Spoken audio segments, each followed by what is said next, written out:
volleyball, la participation de notre 6 national masculin au championnat du monde aux Philippines s'arrête au huitième de finale. Effectivement, Afef, notre 6 national a été battu hier par la Tchéquie par 3-7-0, 25-19, 25-18 et 25-23. Notre 6 national n'était pas vraiment au point et les coéquipiers de Karamousli ont raté l'entame du match en commettant beaucoup d'erreurs. C'est au niveau du bloc que la Tchéquie a été supérieure au nôtre. Au cours du troisième set, on a cru que notre 6 national allait revenir dans le match. Il était largement en avance, menant par 15-13, avant de s'effondrer et de perdre le set. Dans le dernier quart de finale du championnat du monde de volleyball masculin, disputé également hier, l'Iran a battu la Serbie par 3-7-2. Le programme des quarts de finale du championnat du monde de volleyball qui se déroule aux Philippines démarre dans une quinzaine de minutes avec le match Italie-Belgique. À 13 h, il y aura Turquie-Pologne. Demain, Bulgarie, plutôt Tchéquie-Iran à 8h30 et Bulgarie-États-Unis à 13 h. Alors après le volleyball, on passe en aviron et au championnat du monde à Shanghai. La Tunisie prendra part demain à la finale dames du 2 de couple poids léger. Khadija Krimi et Salma Dawedi en deux de couple poids léger feront partie de 4 pays concurrents. L'Indonésie, le Pérou, la Chine et Hong Kong. La finale est prévue à 7h05 heure tunisienne.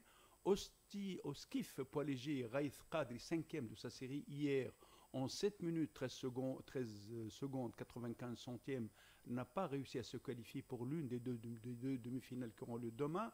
Au skiff poids lourd, Fathi Ben Hamoud, qui a disputé les éliminatoires, s'est classé 5e dans sa série avec un chrono de 7 minutes 2 secondes 60 centièmes. Ben Hamouda disputera ce matin à 9h43 minutes la finale E pour le classement de la 25e à la 30e place.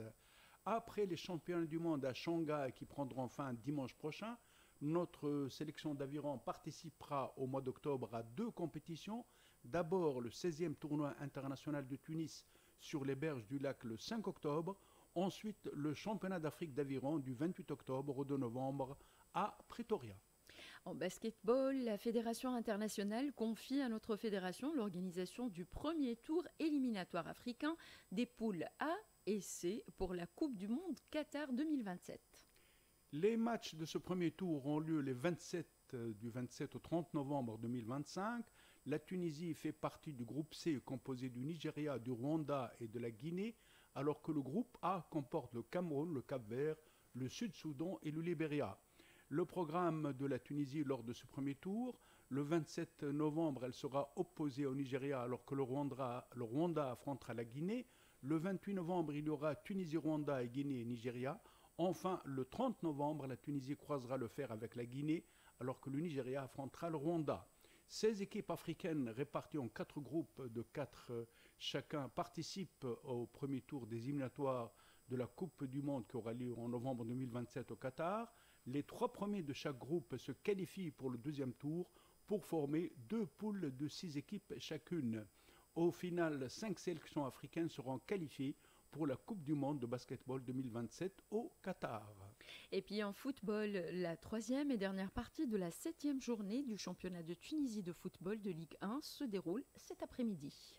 Cette 3e et dernière partie comporte 4 matchs qui débutent tous à 15h30. Aradez Espérance Sportive de Tunis 4e au classement face à l'Olympique de Béja 16e, match retransmis par l'Ouattania 1. Au Bardou, Stade Tunisien 2e face à l'Avenir Sportif de la Marsa 11e, match retransmis par l'Ouattania 2.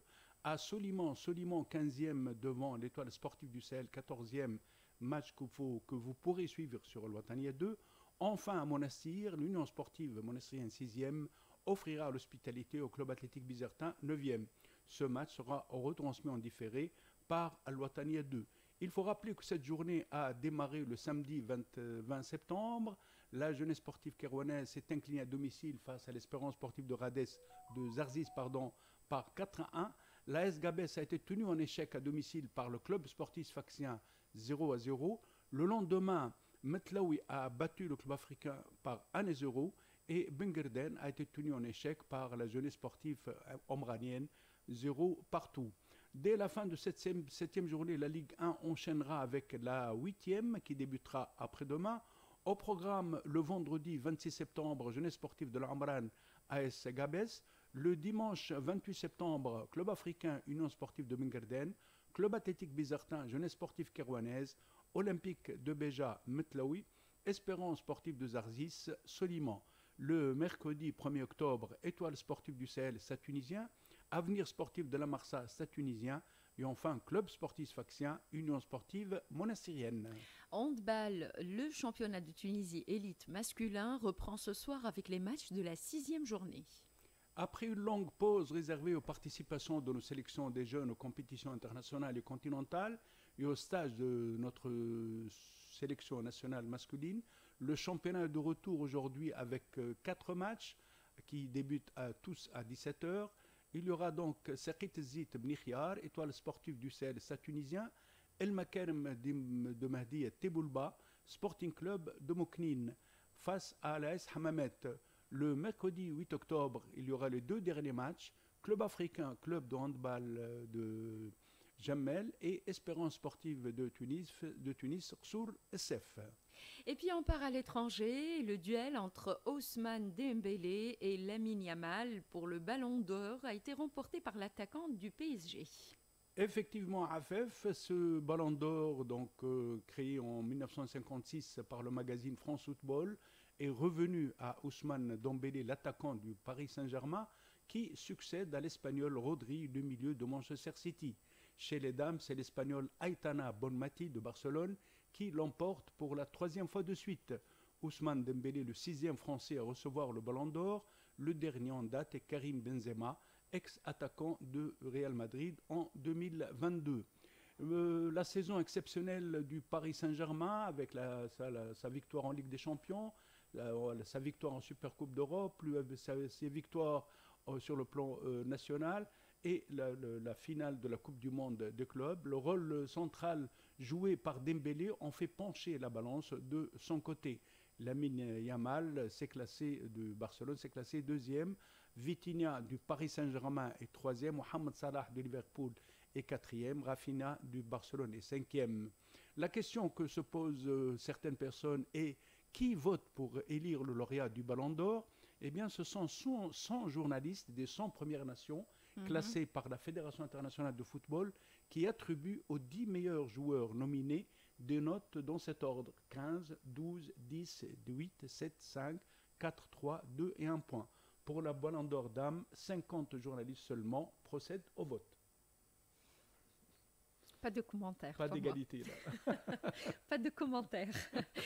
Eh bien, merci beaucoup, Nodine Hafsi. Ce point sport touche à sa fin. On vous retrouve samedi prochain, toujours à partir de 8h15. Excellente journée, à samedi. Au revoir. Merci. La matinale sur RTCI.